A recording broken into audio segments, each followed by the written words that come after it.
And I know some of the guys being denied are in the top 32. Wow. Raheem Morris is the best coach I know and ever been around that don't have a head job. And I don't have a problem saying it. I've never had a problem saying it. I've been saying it. Make the case for Raheem Morris, NFL head coach. One of the best leaders and culture builders I've ever been. Raheem in Tampa.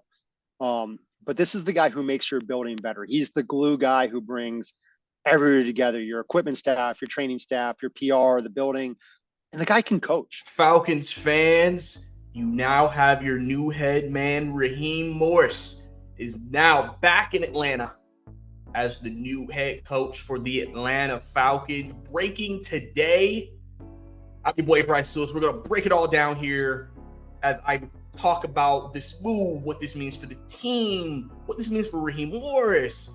We're going to talk about, obviously, people being unhappy that they didn't go with Belichick or another guy. I'm going to give my opinion on all of that, and also potential coaches that we're already hearing that could potentially be a part of his staff coming to Atlanta as Raheem Morris gets a second chance at being a head coach. Players from the Falcons tweeting their pleasure in this move, from Jesse Bates to Grady Jarrett, from Bijan Robinson, just to name a few guys who are excited. A few of these guys were here when he was here, and it was interim and defensive coordinator and pass game coordinator and wide receivers coach back at the time when Matt Ryan, we made that Super Bowl run, and in 2020 when he was last year with the team. So like I said, we're going to get into all of that. We also had other players. Jalen Ramsey made a tweet that made airwaves, obviously talking about Raheem Morris, how he is very deserving of the job. We heard at the beginning of the video, Mike Tomlin, a coach of the Pittsburgh Steelers for a very long time, saying that he's one of the best coaches that is not a head coach in this league. Raheem Morris gets a second chance to be a head coach in this league. People, if you don't remember, he was 32 and in his first head coaching gig with the Tampa Bay Buccaneers. Some people say maybe he was too young for that chance. Obviously, your quarterback was Josh Johnson at that time, so that also doesn't help either. And that was a rebuilding situation. In the Falcons situation, it's much different. The Falcons are competing. Raheem Morris knows he's coming into a situation where this is not a rebuild. This is not a let's just hope we can have a decent year and build. They're expected to compete next year. One of the big things that came out of the press release from the Atlanta Falcons as well was when they released about the operational chain. Rich McKay, a man who has been brought up in many discussions, potentially why Belichick is not the head coach of the Atlanta Falcons, a guy that the Falcons fan base has been tired of and sick of and believing that he has held this franchise back, has now been relegated to Atlanta United. He will still be CEO and still will deal with operations, but will not be involved in football operations. He will report to Atlanta, or somebody, I think at Atlanta United, will report to him. One of the two, I can't remember exactly, but Rich McKay is no longer involved in the Falcons business. Raheem Morris and Terry Fontenot will report directly to Arthur Blank, a new chain that has not happened in a very long time, as they've been reporting to Rich McKay since he's gotten back into power. Now that's changing for this run of the coaching regime. And that honestly could come from the fact that we've heard all these reports about Belichick potentially wanting McKay out of the picture, Arthur Blank being torn because of that.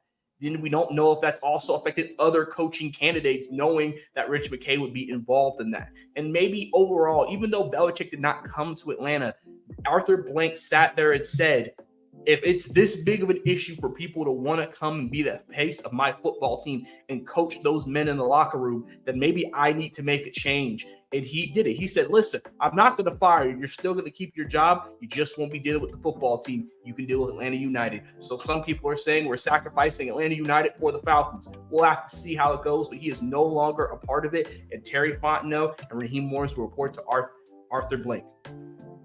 Couple of names being thrown around for potential candidates for Raheem Morris and his staff. A guy, past quarterbacks coach and passing games coordinator on the Rams that he's coming from, where he was the defensive coordinator the last 3 years. Zach Robinson, a guy who people would expect to bring a West Coast type system, a Shanahan McVay type of system, if he is the guy that he brings in as the OC. With Raheem Morris having a defensive background, even though he has coached on both sides of the ball, he needs to land that OC hire. That's going to be the most important thing whenever you're a defensive-minded head coach. Gotta land the OC. Gotta have that bright young OC, and that could be Zach Robinson.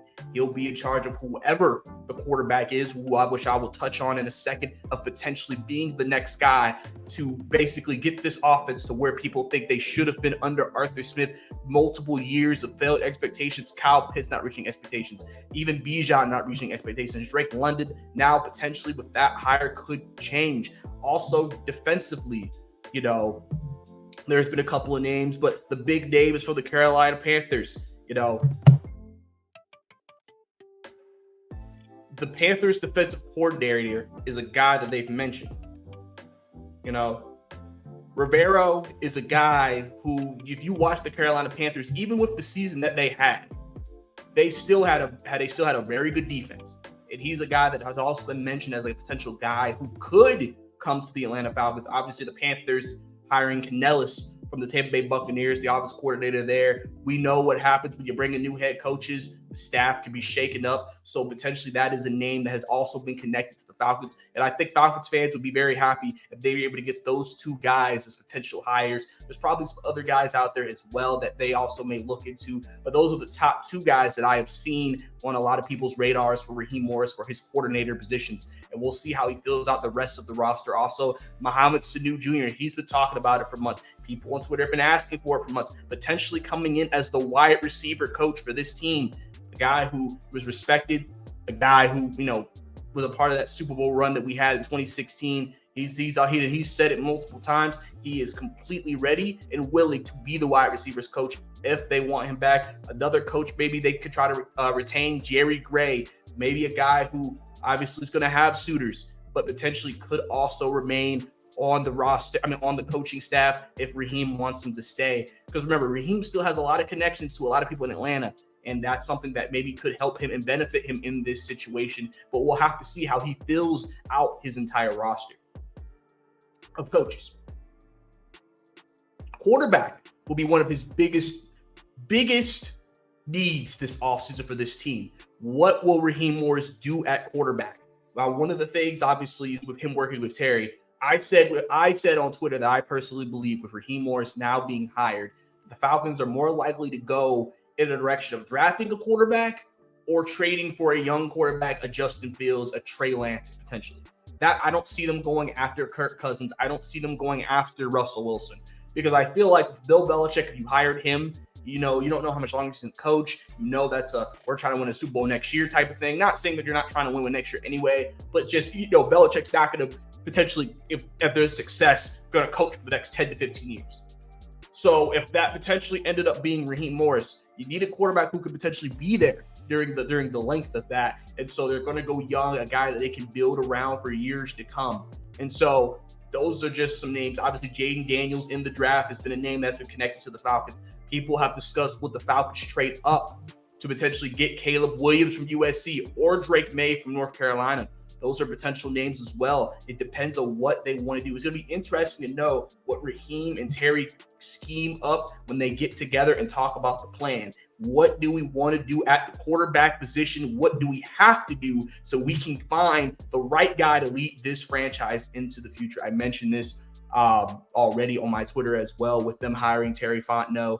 Raheem Morris is the first full-time African-American head coach in franchise history, in the history where the African-American fan base has been a very strong part of this history. Now to have one of the top guys in management and one of the top guys coaching being African-American as well, they have the potential to get the trifecta, getting a potential black quarterback. Not saying that that's what they need to do, just pointing that out as a possibility.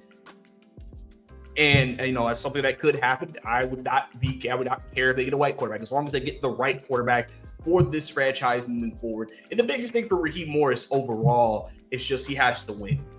At the end of the day, when he was 32 years of age, he might have not been ready for that Tampa Bay job. It may have not been the right move. And since that, it's been 15 long years, 15 years of relearning, going to different staffs, learning different things. He's coached on both sides of the ball. He's seen the evolution of the game. And he was defensive coordinator the last 3 years. He was the defensive coordinator on the Rams Super Bowl team. So he has seen what it takes to get there. He's seen what it takes to win it. as being one of the main 3 coaches, a part of that process. And now he is responsible for trying to bring that to Atlanta. I've said this to people who may not be a fan of the move. Listen, all I ask is give this man an opportunity. I know that his record wasn't great in Tampa Bay, but that was 15 years ago. Can we give him a new lease on life? Can we give him a new opportunity to show that he has learned, that he has grown from that? Listen, it may not work out, and that's a risk you take with any coach, no matter how hot they are on the market, no matter how people think he's a can't miss everything. You never actually know if a guy is going to be the guy for years to come. If Raheem Morris is, this will be a great redemption story for him in his career, just being able to take all the things that he has learned these last 15 years and now has put it to use in a way where now that can lead to success for this Atlanta Falcons team, which is one of the biggest things that I think anybody would want in this situation. A lot of analysts, a lot of former coaches, a lot of former players also praising Raheem Morris and the hire. The fan base right now, from what I have gauged, is very split on the hire. Some people maybe say he wasn't flashy enough. He wasn't the big name. He wasn't the hot shot. He wasn't the guy that everybody was enamored with. But sometimes the guys who just work hard and just wait for their next opportunity are sometimes the best candidate for the job. For the Falcons, you could clearly see Arthur Blank did not want to go back in the direction of getting another hot name as he did with Arthur Smith, as he did with Dan Quinn when he was hot, as he did with Mike Smith as well. He wanted to get a guy who was known as a hard worker, a guy who is known as a person who obviously he has familiarity with as well. That's also big because him and Blank already know each other. Raheem talked about it once on I can't remember what show it was, but he talked about his history with Arthur Blank, knowing him before he even got into coaching. There's always been that long connection there. Now, is it true that Arthur Blank might have wanted Bill Belichick? Of course. But at the end of the day, Bill Belichick was going to shake up a lot of things. And one of the main reasons why people didn't want Bill Belichick was because they felt like he was going to want power. And what we've seen with the Patriots the last 3 years, I think that scared some people. But at the same time, you had people who knows Bill Belichick is probably the GOAT in terms of a coach in the NFL. And so some people think, oh, it's just New England, just without, like, there's other things outside of him. That was the reason why that couldn't work in New England. Give him this roster, give him a better quarterback, and you'll see the old Bill Belichick that we're used to seeing. So but people were split on Bill as well. So there was never that one true answer right there that everybody just believed and knew was the right answer when it came to that. So, and obviously I know Ben Johnson was the name, even though it seemed like momentum is leading towards the Commanders. Bobby Sloan is also a guy who was a guy who is kind of up and coming from Washington, Houston's OC as well. A guy who some people maybe thought, because I think a lot of people knowing offense was one of the biggest issues, wanted them to go after an offensive guy to bring in. And now, listen, Arthur Blank says we're going defensive guy, but I believe that he will bring in the right guy, because I said this too. Obviously, in these head coaching interviews, you're laying out a plan. Every coach has a plan that they lay out to the ownership, to the front office, and say, this is my plan if we want to get this team where we want it to be. And clearly, out of everybody out there, yes, we don't know how much Rich McKay played a factor in those hirings or anything like that, but at the end of the day, clearly Raheem Morris is ready for the opportunity. Now him and Terry will cook. They may be aggressive this offseason, but try to make that next step.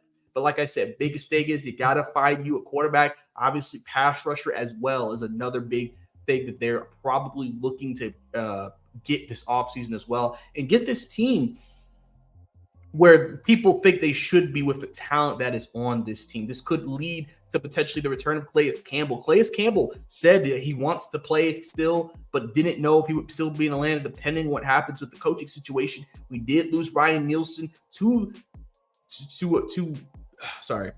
we did lose Brian Nielsen this offseason, but even in that way, getting a guy like Raheem, again, who is respected and loved across the NFL, may end up being a great decision and may keep Calais Campbell in Atlanta. Also, Raheem usually runs more of a 4-3 defense. So, listen, guys, the linebacking core, it's time for white boy fall, baby. Troy Anderson, Nate Landman, and Caden Ellis. That's going to be your linebackers, baby. 4-3, baby.